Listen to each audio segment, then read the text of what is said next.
John W. Davis here with Wilson's new football coach, Coach Raudric Curtis. Coach, congratulations on getting this job. Talk to me about your excitement level. Just the first day, what was it like to meet the team and let them know what you want to do here? Well, I'm extremely excited, honored, ready. I had met the team during the final round of the interview process, and I told them, without presumption, that there was a very competitive list of coaches that were in the running, and I let them know that if they saw me again, it's on, and that's what I told them today. I introduced myself again for those that weren't there. For those that were there, they know what I'm about. They know what this journey is going to entail, the work that's going to entail, and they're ready to go too. So this will be the third time you've been a head coach. Let's walk through that journey. What was it like, being the interim head coach at your alma mater, Bellflower? Well, Bellflower is dear to my heart as I went there and kind of got my coaching voice and coaching footing coming up through that program. We have some great milestones. When I got there, we hadn't beat La Mirada for 26 years, and we overcame that obstacle.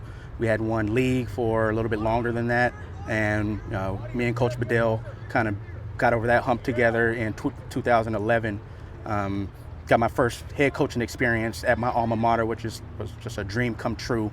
So I definitely felt like I left my legacy, left them better off than when I wasn't there. And there continued to be a community that I'm, near and dear to. And the second stop was at Bosco Tech.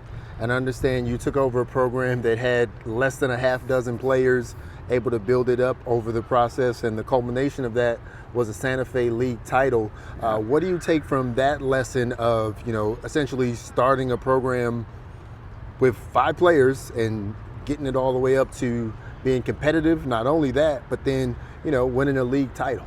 That was my first official head coaching job, no interim, no co-head coach as it was with Bellflower. The program was mine, and when I took it, they were really considering folding the program. When I got the job and introduced myself to the team, there were only 5 players that were, committed to playing football.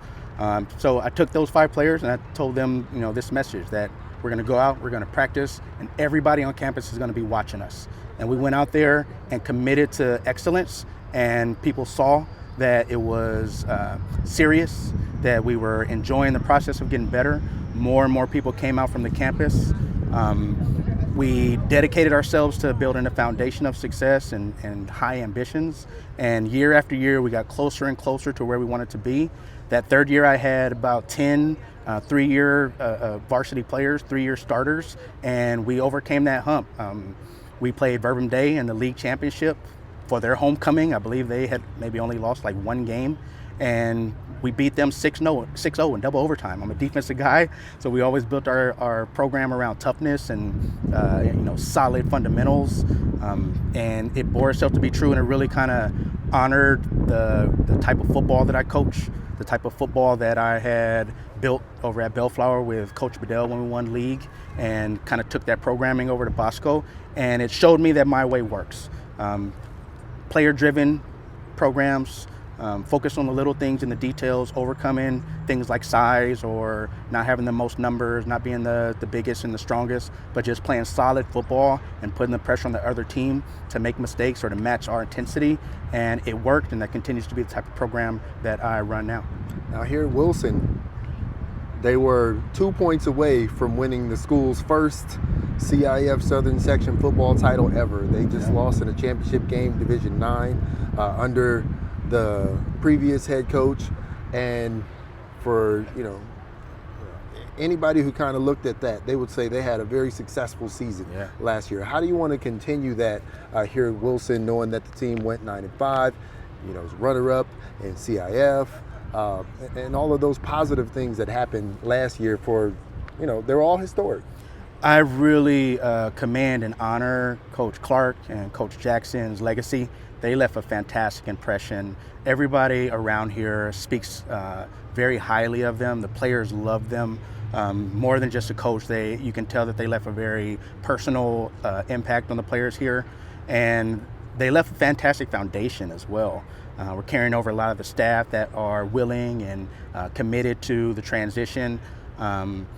Elevating some of those coaches, Coach Foster, Coach Branson, that have that tie-in with the kids has given me a great, Coach Houston has given me a great foundation to kind of come and step into. And I think a combination of that and what I bring to the table allows us to be very optimistic and ambitious about overcoming those 2 points. At Mayfair, we've won games. At Bellflower, where Coach bid us kind of like our style. We've won games kicking the last field goal or, sending into overtime probably about a dozen times where we feel comfortable in those close games in that preparation. And I get to kind of just come in and build that mortar to the foundation that's already been set. And, the kids are very excited about getting a chance to finish some unfinished business. I know that Coach Clark knew what it took to win CIF Southern Section titles because he did it at Lawndale, and they were just a couple points away from doing it here. And I know that you know what it takes to win a CIF title because you've done it at Mayfair. But just, if I ask you the question, what will it take to win a CIF Southern Section title here at Wilson? How do you answer that? Attention to detail and attention to all the aspects of the game that could win or lose. So, a field goal, extra point here and there, those are things that you want to rely on when you need them. And from my experience and the experience at Mayfair, those are things that we committed to early in the season. We're charting our right hash, left hash, middle, managing the distance of our kicking game, our coverage game. Special teams is not a secondary aspect. It's an equal third leg of a championship program. So the attention to detail, it seems like the difference between a championship team and an average team is far.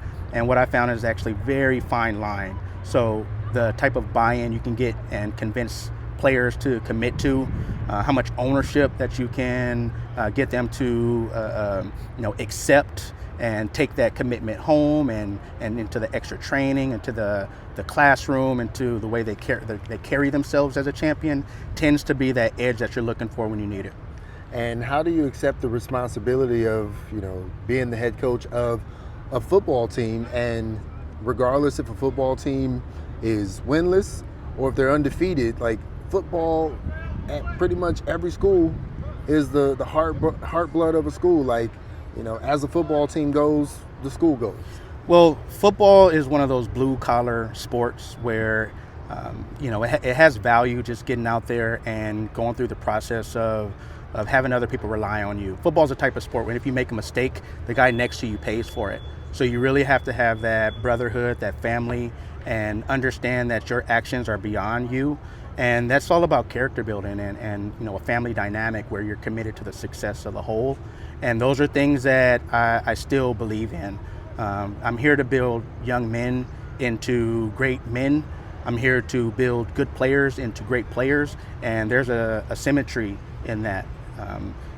People always want to talk about, going into college. That means you have to be a fantastic student. People always want to, be recruitable. That means you have to have a great standard of how you carry yourself and how you communicate and how you, what you show on social media and how you act off the field.